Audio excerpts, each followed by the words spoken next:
ہم ہے، دینے والا خدا ہے، خدا کے بغیر کسی کو نبوت عطا نہیں کر سکتا، خدا سے کون چھین سکتا ہے؟ اور پھر حضرت محمد مصطفیٰ صلی اللہ علیہ وسلم کی نبوت، خدا جس کی حفاظت کرنے والا ہے۔ بات یہ ہے کہ نبی اکرم صلی اللہ علیہ وسلم کے خاتمیت کے فیضان کے جاری رہنے کا مسئلہ ہے کہ وہ جاری ہے یا نہیں۔ حضرت مسیح موعود علیہ الصلوۃ والسلام یہ بیان فرماتے ہیں کہ جس کامل انسان پر قرآن شریف نازل ہوا اس کی نظر محدود نہ تھی، اس کی عام غمخواری اور ہمدردی میں کچھ قصور نہ تھا، بلکہ کیا با اعتبار زمان اور کیا با اعتبار مکان اس کے نفس کے اندر کامل ہمدردی موجود تھی، اس لیے قدرت کی تجلیات کا پورا اور کامل حصہ اس کو ملا اور وہ خاتم الانبیاء بنے، مگر ان معنوں سے نہیں کہ آئندہ اس سے کوئی روحانی فیض نہیں ملے گا، بلکہ ان معنوں سے کہ وہ صاحب خاتم ہے، بجز اس کی مہر کے کوئی فیض کسی کو نہیں پہنچ سکتا، اور اس کی امت کے لیے قیامت تک مکالمہ اور مخاطبہ الہیہ کا دروازہ کبھی بند نہ ہوگا، اور بجز اس کے کوئی نبی صاحب خاتم نہیں، ایک وہی ہے جس کی مہر سے ایسی نبوت مل سکتی ہے جس کے لیے امتی ہونا لازمی ہے۔ اور پھر آگے جا کے آپ فرماتے ہیں سو خدا نے ان معنوں سے آپ کو خاتم الانبیاء ٹھہرایا کیونکہ مستقل نبوت آن حضرت صلی اللہ علیہ وسلم پر ختم ہو گئی ہے، مگر ذلی نبوت جس کے معنی ہے کہ محض فیض محمدی سے وحی پانا وہ قیامت تک باقی رہے گی تا انسانوں کی تکمیل کا دروازہ بند نہ ہو۔ کسی صحیح حدیث صحیح سے اس بات کا پتہ نہیں ملے گا کہ آن حضرت صلی اللہ علیہ وسلم کے بعد کوئی ایسا نبی آنے والا ہے جو امتی نہیں، یعنی آپ کی پیروی سے فیض یاب نہیں۔ اب جس آنے والے موعود کا، مسیح موعود کا حدیثوں سے پتہ لگتا ہے، اس کا انہی حدیثوں میں یہ نشان دیا گیا ہے کہ وہ نبی بھی ہوگا اور امتی بھی، مگر کیا مریم کا بیٹا امتی ہو سکتا ہے؟ کون ثابت کرے گا کہ اس نے براہ راست نہیں بلکہ آن صلی اللہ علیہ وسلم کی پیروی سے درجہ نبوت پایا تھا؟ وہ تو پہلے سے نبی تھا۔ یہ ہے جو بات حضرت مسیح اسلام بیان فرمانے، کوئی مستقل نبی نہیں آ سکتا، کوئی سابقہ نبی نہیں آ سکتا۔ آپ فرماتے ہیں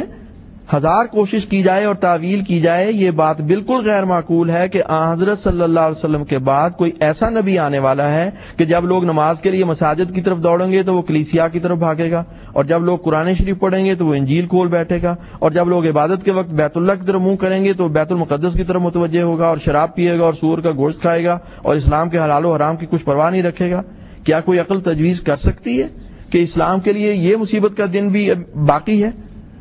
کہ آن حضرت صلی اللہ علیہ وسلم کے بعد کوئی ایسا نبی بھی آئے گا کہ جو مستقل نبوت کی وجہ سے آپ کی ختم نبوت کی مہر کو توڑ دے گا اور آپ کی فضیلت خاتم الانبیاء ہونے کی چھین لے گا؟ یہ وہ بات ہے جس کو حضرت مسیح موعود علیہ الصلوۃ والسلام نے بیان فرمایا ہے کہ آن حضرت صلی اللہ علیہ وسلم کے بعد کوئی مستقل نبی نہیں آ سکتا، کوئی سابقہ نبی نہیں آ سکتا،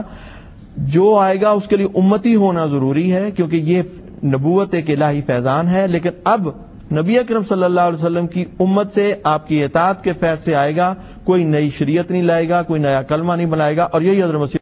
والسلام کا دعویٰ ہے۔ اب جس صفحے کا آصف صاحب جس صفحے پہ انہوں نے یہ حوالے دیے ہیں وہیں پہ حضرت مسیح موعود علیہ الصلوۃ والسلام نے اس بات کو کھولا ہے، اور آپ فرماتے ہیں اے نادانو، بہت واضح ارشادات ہیں، اے نادانو میری مراد نبوت سے یہ نہیں ہے کہ میں نعوذ باللہ آن حضرت صلی اللہ علیہ وسلم کے مقابل پر کھڑا ہو کر نبوت کا دعویٰ کرتا ہوں یا کوئی نئی شریعت لایا ہوں، صرف مراد میری نبوت سے کثرت مکالمت و مخاطبت الہیہ ہے جو آن حضرت صلی اللہ علیہ وسلم کی اتباع سے حاصل ہے۔ سو مکالمہ و مخاطبہ کے آپ لوگ بھی قائل ہیں، بس یہ صرف لفظی نزاع ہوئی، یعنی آپ لوگ جس امر کا نام مکالمہ و مخاطبہ رکھتے ہیں میں اس کی کثرت کا نام مبوجب حکم الہی نبوت رکھتا ہوں، وَلِكُلٍّ أَن يَسْتَلِحَ۔ اور دوسرا حوالہ جو انہوں نے اپنی کتاب میں دیا ہے صفحہ 406 کا 406 دے دیا ہے، اور آگے جہاں پہ بات پوری مکمل ہوتی ہے وہ نہیں دی۔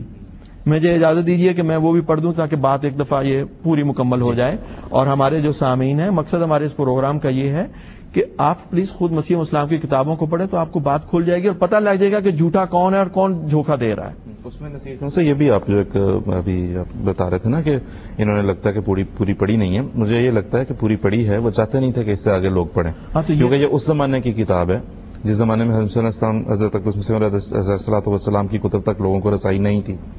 آج رسائی لوگوں کو ہے، مطلب اور کچھ نہیں تو انٹرنیٹ پہ. ہم اپنے ناظرین کو بھی بلکہ یہ کہتے ہیں کہ ہماری ویب سائٹ پہ دیکھیں کتب، اگر کوئی بھی دقت ہو تو ہم سے ای میل کے ذریعے رابطہ بھی کرتے ہیں، لوگ کر چکے ہیں، ان گنت لوگ فون کر کے ٹیلی فون پہ ای میل کے ذریعے کہتے ہیں ہمیں بتائیں ہم کیسے پڑھ سکتے ہیں. یہ بھی دیکھیں نا، یہ بات یہ ہے کہ اب اللہ تعالیٰ کی تقدیریں چلتی ہیں نا. انہوں نے یہ حوالے صفحے وہاں سے متعلقہ اس سے فوٹو کاپی کیے، باقی چھوڑ دیے اور لوگوں کو دھوکہ دے کہ دیکھو جی مرزا صاحب کی کتاب کا حوالہ ہے، آپ کی کتاب کے فلاں صفحے پہ لکھا ہے، اور ساتھ ہی قانون یہ بنوا دیا کہ یہ آپ اپنی تبلیغ نہیں کر سکتے، اپنے لٹریچر کی اشاعت نہیں کر سکتے ورنہ آپ کو جیل میں ڈالیں گے. بالکل. یعنی جرت ہے تو ہاتھوں برہانکم قرآن کا اعلان ہے، ہمیں تو کوئی ڈر نہیں ہے، بینہ ہے تو کھول کے بات کریں. ساتھ یہ پابندیاں لگا دی، اپنے لوگوں کو یہ کہتے ہیں کہ ان کی کتابیں نہ پڑھو، ان کی باتیں نہ سنو. بات یہ ہے کہ اگر خدا کے ساتھ آپ کو اور خدا اور اس کے رسول صلی اللہ علیہ وسلم سے محبت کا دعویٰ ہے تو پھر آپ کا فرض بنتا ہے کہ آپ حقیقت کو معلوم کریں. اور ان کے دھوکے کو کھولنے کے لیے خدا نے اب ہمیں انٹرنیٹ کا سامان دے دیا، گھر گھر میں کتابوں کا ان کی رسائی میں آ گئی ہیں. اس لیے کسی کے پاس اب یہ عذر نہیں. حضرت مسیح موعود علیہ الصلوۃ والسلام نے جو بیان فرمایا، کوئی ایسا نبی نہیں آ سکتا جو مستقل نبوت کا دعویٰ دار ہو. کوئی ایسا نبی، یعنی جو پہلے نبیوں سے ان میں سے کوئی نہیں آ سکتا. کوئی ایسا نہیں آ سکتا جو نبی اکرم صلی اللہ علیہ وسلم کی اتباع کے بغیر نبوت کے مقام کو حاصل کر سکے، خدا کی وحی اور الہام کو پا سکے. اور پھر دیکھیں کتنی وضاحت سے یہ بات بیان فرماتے ہیں. آپ فرماتے ہیں پھر ایک اور نادانی، اور صاف انہی مولویوں کو ایڈریس کیا گیا اسی صفحے پہ جس کا انہوں نے کاپی دی ہے. آپ فرماتے ہیں اور پھر ایک اور نادانی یہ ہے کہ جاہل لوگوں کو بھڑکانے کے لیے کہتے ہیں کہ اس شخص نے نبوت کا دعویٰ کیا ہے، حالانکہ یہ ان کا سراسر افتراء ہے. بلکہ جس نبوت کا دعویٰ کرنا قرآن شریف کے روح سے منع معلوم ہوتا ہے، ایسا کوئی دعویٰ نہیں کیا گیا. صرف یہ دعویٰ ہے کہ ایک پہلو سے میں امتی ہوں اور ایک پہلو سے میں حضرت صلی اللہ علیہ وسلم کے فیض نبوت کی وجہ سے نبی ہوں. اور نبی سے مراد صرف اس قدر ہے کہ خدا تعالیٰ سے بکثرت شرف مکالمہ و مخاطبہ پاتا ہوں. بات یہ ہے کہ جیسا کہ مجدد صاحب سرہندی نے اپنے مکتوبات میں لکھا ہے کہ اگرچہ اس امت کے بعد افراد مکالمہ و مخاطبہ الہیہ سے مخصوص ہیں اور قیامت تک مخصوص رہیں گے، لیکن جس شخص کو بکثرت اس مکالمہ و مخاطبہ سے مشرف کیا جائے اور بکثرت امور غیبیہ اس پر ظاہر کیے جائیں وہ نبی کہلاتا ہے. اور حضرت مسیح موعود علیہ الصلوۃ والسلام نے آگے جا کے بیان فرمایا کہ غرض اس حصہ کثیر وحی الہی اور امور غیبیہ میں اس امت میں سے میں ہی ایک فرد مخصوص ہوں، اور جس قدر مجھ سے پہلے اولیاء اور ابدال اور اقطاب اس امت میں سے گزر چکے ہیں ان کو یہ حصہ کثیر اس نعمت کا نہیں دیا گیا. بس اس وجہ سے نبی کا نام پانے کے لیے میں ہی مخصوص کیا گیا اور دوسرے تمام لوگ اس نام کے مستحق نہیں، کیونکہ کثرت وحی اور کثرت امور غیبیہ اس میں شرط ہے اور وہ شرط ان میں پائی نہیں جاتی. اور ضرور تھا کہ ایسا ہوتا تاکہ حضرت صلی اللہ علیہ وسلم کی پیشگوئی صفائی سے پوری ہو جاتی. کیونکہ اگر دوسرے صلحاء جو مجھ سے پہلے گزر چکے ہیں، کیونکہ ایک اعتراض کرتے ہیں پہلے کیوں نہیں نبی آیا، آپ فرماتے ہیں کہ اگر دوسرے صلحاء جو مجھ سے پہلے گزر چکے ہیں وہ بھی اسی قدر مکالمہ مخاطبہ الہیہ اور امور غیبیہ سے حصہ پا لیتے تو وہ نبی کہلانے کے مستحق ہو جاتے. تو اس صورت میں آن وسلم کی پیشگوئی میں ایک رکھنا واقع ہو جاتا. اس لیے خدا تعالیٰ کی مصلحت نے ان بزرگوں کو اس نعمت کو پورے طور پر پانے سے روک دیا، جیسا کہ احادیث صحیحہ میں آیا ہے کہ ایسا شخص ایک ہی ہوگا. تو یہ وہ بات ہے جس سے پورا مسئلہ پوری طرح کھل جاتا ہے. اب اس کے بعد اس سے میں نے وقت کی کمی کی وجہ سے چھوڑ دی ہیں. اسی کتاب میں حضرت مسیح السلام نے اور جگہوں پہ بھی اس بات کو بار بار کھولا ہے. تو میں یہی درخواست کروں گا کہ جو دوست حقیقت کو معلوم کرنا چاہتے ہیں اور معلوم کرنا چاہتے ہیں کہ کون لوگ دجل اور تدبیس سے لوگوں کو دھوکہ دینے کی کوشش کر رہے ہیں، وہ اصل کتاب کو پڑھیں تو پتہ لگے گا کہ ایک عاشق رسول کا کلام ہے اور نبی اکرم صلی اللہ علیہ وسلم کی شان خاتمیت اور فیضان خاتم نبوت کا ذکر ہو رہا ہے. بہت بہت شکریہ جزاک اللہ نصیر قمر صاحب. اور اگر ہم یہ ناظرین کو دکھا سکیں اس کتاب میں جو انہوں نے ظلم کیا ہے وہ یہ کیا ہے کہ یہاں پر ابھی بات ختم بھی نہیں ہوئی، کیونکہ اور اگلا صفحہ یہ دیکھیں، یہ ازالہ اوہام کے چل رہا ہے صفحہ، یہاں پہ ختم، اور یہاں پہ اگلے کتاب کا ٹائٹل پیج دے دیا ہے محمد البشرا کا. تو اپنی بات کسی بھی طرح سے